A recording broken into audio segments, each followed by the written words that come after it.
If you walked into a few carnivals in the 19th century, among the usual attractions, you would see something strange. A row of glass boxes that held tiny infants fighting for their lives, and you could pay 50 cents to watch them.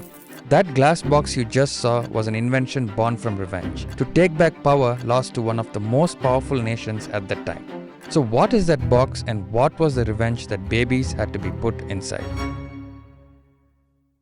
In the mid-19th century, Prussia, the most powerful German state, was rapidly rising under Otto von Bismarck, who had a single goal, which was to unify the German states into one empire and make it a dominant power in Europe.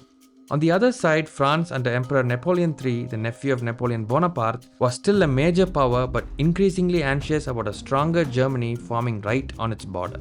Bismarck wanted to rally the southern German states, and a war with France was the perfect idea to finish unification. Tensions boiled over in 1870 when a diplomatic dispute over a Spanish throne was deliberately manipulated by Bismarck to provoke France into declaring war. His manipulation worked just as he planned.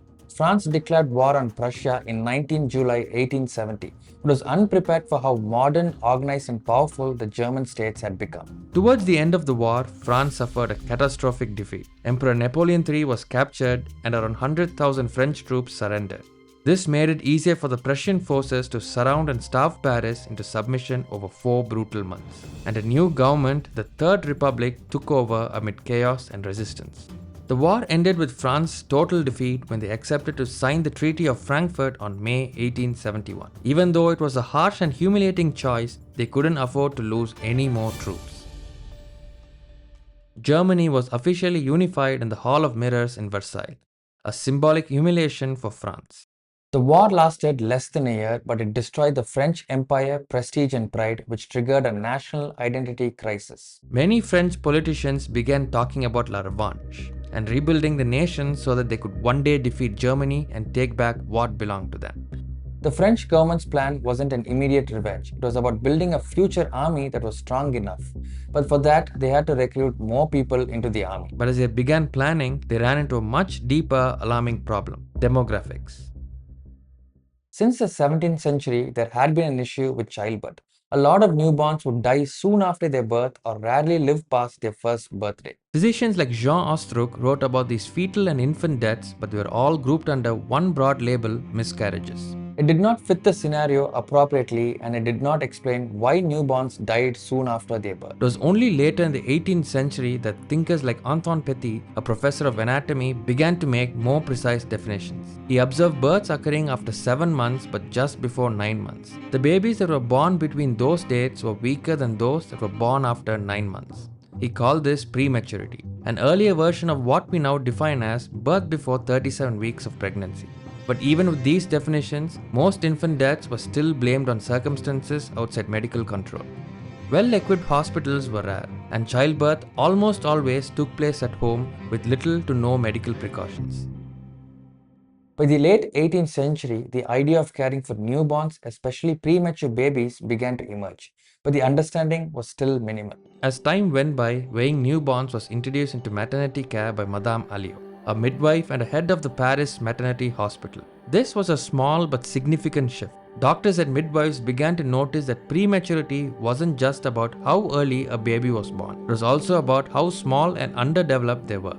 Any infant weighing under 2.5 kilos was considered as risk and was usually sent to the nursery for close observation and care. Yet infant care remained a maternal responsibility and not a medical one. Most doctors believed their job ended with the safe delivery of the child, and what happened afterwards was left to the mother. This lack of medical involvement, combined with poverty, stigma, and the sheer difficulty of caring for a fragile infant, led many mothers to abandon their babies, especially those born small or premature. Unlike most other European nations, Germany, whose population was booming, could afford to take its infant mortality rate lightly. But France was the only major nation with almost stagnant population growth from a declining fertility rate and with one of the highest infant mortality rates in Europe. That's around 200 to 250 deaths per 1,000 live births. That means roughly 1 in 4 infants died before their first birthday. And this was a strategic threat. Fewer surviving infants meant fewer adults, fewer workers, and most critically for France, it meant fewer soldiers. Germ theory was still new and sanitization was poor, and doctors had no understanding why so many infants were dying. All they knew was that if this wasn't solved soon enough, then France's dream of rebuilding its power would remain out of reach. During a walk through a zoo one day, French obstetrician Etienne Tane noticed a device, a wooden box that kept dozens of chicken eggs warm until they hatched. It was a chicken incubator. It had a simple design, but it was an ingenious solution to a delicate biological problem.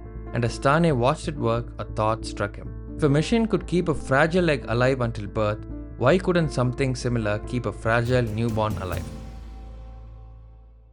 Driven by this idea, Tane contacted the craftsman who built the device and commissioned a version for premature infants. The design was straightforward but revolutionary. It held a single infant inside an enclosed wooden chamber. Hot water bottles were placed in compartments around the box, and as warm air circulated through an inlet and outlet system, it maintained a stable internal temperature. For safety, Tane added a thermometer to monitor the heat. Once the temperature fell, the water bottles needed to be replaced. This wooden box became known as the Couveuse, and even though it was a basic device without much sophistication, it was a leap in infant care. Before this existed, infants were wrapped in warm blankets and hot water bottles and inside metal tube which they call warmwannen. This story doesn't end with Tane's invention, because history shows that every breakthrough faces resistance either because it's seen as dangerous, disruptive, or simply unnecessary. But for Tane's incubator, it was all three.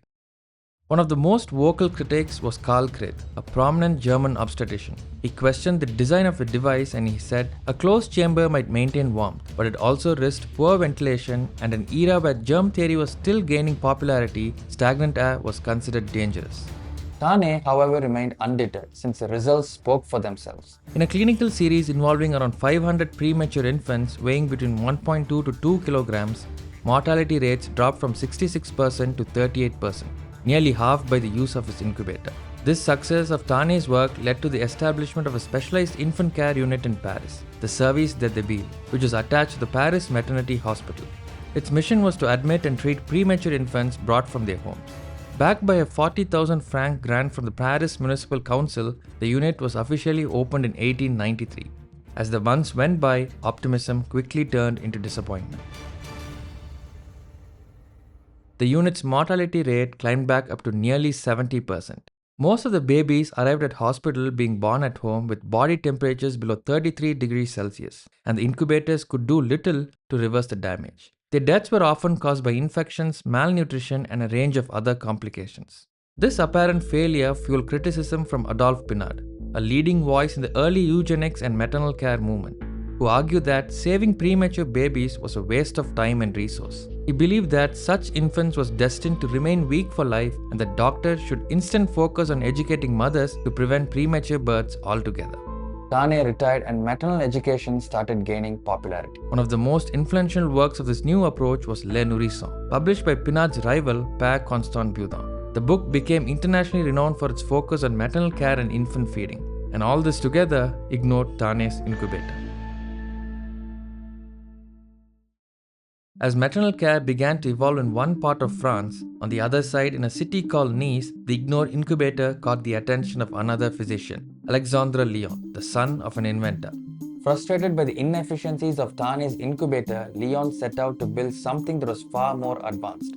An incubator that wasn't just functional but was truly life-saving. His version included a forced ventilation system, a built-in thermostat, and a metal housing to maintain stable conditions. But as sophisticated as it was, it came with a price. This incubator was expensive, so much so that only charity-funded or government-supported hospitals could afford them. Lion, however, knew the potentials of what he had created. Thinking more like an entrepreneur than a doctor, he came up with a bold idea. If hospitals couldn't bring the incubator to the people, he would make it happen. He began organizing public incubator exhibitions across France, where spectators could pay 50 cents to witness the machine in action. For many, it was the first glimpse of a technology that could keep fragile newborn alive. What started as a medical innovation was now becoming a public fascination. In 1896, he built the Kinderbrutenstalt, literally meaning child hatchery, a full-fledged incubator show showcased at the Berlin Expo. The medical community wasn't particularly impressed, but it made waves among the public. Soon, international journals began documenting this new technology. This made it clear that public expos were an indispensable platforms for spreading technological awareness. Alongside Alexandre Lyon at the Berlin Expo was another physician, Martin Cooney, a man who would go on to become one of the most influential figures in bringing the incubator to the rest of the world. After the exhibition ended, Cooney was approached by a showman from England named Samuel Shenkin, who urged him to recreate a similar incubator show at the Grand Victorian Exhibition at Earl's Court, London. Cooney agreed, seeing it as an opportunity to educate more people across Europe. His show was a tremendous success again, and it sparked an idea in his mind. If the public in Europe could be so fascinated by this technology, what about a nation that was rapidly industrializing and embracing new scientific advancements? Cooney decided to take the incubator to America. In 1903, he established his most ambitious project, a massive incubator exhibition at Dreamland Park, Coney Island. Here, Cooney and his team of nurses worked tirelessly around the clock, providing specialized care for premature infants. He even employed a dedicated team of nurses whom he called wet nurses to feed the infant. Their lifestyle was closely monitored. No alcohols, no cigarettes, no hamburgers. Anything that could potentially harm the infants was strictly forbidden. Incubators were arranged along a rail guard to keep visitors at a safe distance. Since this was the pre-antibiotic era, infection was the greatest fear in medicine, and Cooney took every precaution he could to save the newborns from infection. And once they recovered or the show ended, he would hand over them back to the parents. And despite the enormous cost of running such a setup, up to $15 a day, which roughly translates to $580 in today's value, he never charged families a single penny. All the care, equipment and expertise were funded entirely by the revenue from the fair itself. But not everyone admired his work. Some called Cooney a quack and others mocked him as a showman. But he insisted that his mission was much deeper and he was running a propaganda campaign for premature babies, fighting for the right to survive in a world that often gave up on them too soon. However, there was one major limitation. At the time, neonatology wasn't yet a formal field, and doctors lacked a reliable system that could determine if a newborn was truly stable.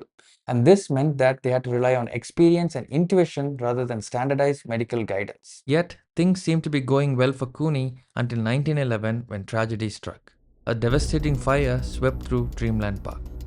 The fire burned down the entire infantorium, but remarkably, all of Cooney's infants were saved. This incident grabbed headlines and brought widespread attention, especially from the president of the New York Society for the Prevention of Cruelty to Children. He issued a new rule. The care of newborns must take place exclusively inside hospitals. But there was a major problem. Hospitals, even though they followed this rule, simply couldn't afford expensive individual incubators for every premature infants. And proper neonatal care units existed only in large regional hospitals, which meant mothers often had to leave their newborns to be transported to these hospitals miles away. Hiring one nurse per infant was also far too expensive for most hospitals. So, they came up with a compromise. Instead of giving each baby its own incubator, they designed an incubator room. This was a large sealed chamber equipped with ventilation, a heating system, and enough space to house 2 or more infants at once, along with a small station for a nurse to monitor them. But this wasn't an ideal solution. Nurses often struggled to work inside these overheated rooms for long hours. Yet, with no established field of neonatology and a few alternatives available, this was the best they could do. Meanwhile, Martin Cooney continued his mission. He ran incubator shows in different parts of the United States for over 4 decades from 1900 to 1943. But as operational costs exceeded the money he made from the fair, Cooney was forced to shut down his exhibitions permanently. It was the 1950s and medicine was entering a new era. The discovery of antibiotics was revolutionizing healthcare, and for the first time, neonatology was being recognized as a medical specialty. One of the leading figures was Dr. Julius Hess, a pediatrician who had been deeply inspired by the depth of knowledge Martin Cooney demonstrated at his exhibitions. Hess began implementing modern incubators at Michael Reese Hospital, where he served as chief, and his work became a model for hospitals across the country. Soon, medical centers began abandoning the concept of incubator room, and in its place they built sophisticated neonatal intensive care units or NICUs. However, there was one major misconception. Many doctors believed that parents were a source of infection, and because of this, they were denied direct contact and had to watch from behind glass walls in designated viewing rooms. But as research in neonatology progressed, this belief was challenged. Studies show that physical contact and emotional bonding between the mother and infant played a vital role in recovery. Mothers became more assured in caring, and the infants themselves thrived in presence of touch. This insight transformed NICUs into a more parent-friendly environment, paving way for a specialized practice known as kangaroo care, a term symbolizing the crucial skin-to-skin connection between mother and the child. By the 1980s, incubator technology had evolved even further. Units were now designed specifically for twins, triplets, and other unique needs, allowing care to be tailored to each infant individually. The impact of these developments was extraordinary. In the United States, infant mortality plummeted from around 300 deaths per thousand births in the 1800s to just 15 by 1990, a staggering 20-fold decrease. And in France, the nation where this entire story began, infant mortality dropped from 200 per thousand to about 10 by 1990. By this, France achieved what it set out to do, to reduce the number of premature deaths. But did France truly regain its power? The answer is not in the way it hoped. Germany, with its rapid industrial growth and unified empire, remained the dominant power in continental Europe right up until the First World War. France did not surpass Germany economically or militarily. However, France did regain influence in other ways which we see today. While Germany may have won on the battlefield, France carved out a new form of prestige as a pioneer of the life-saving innovation.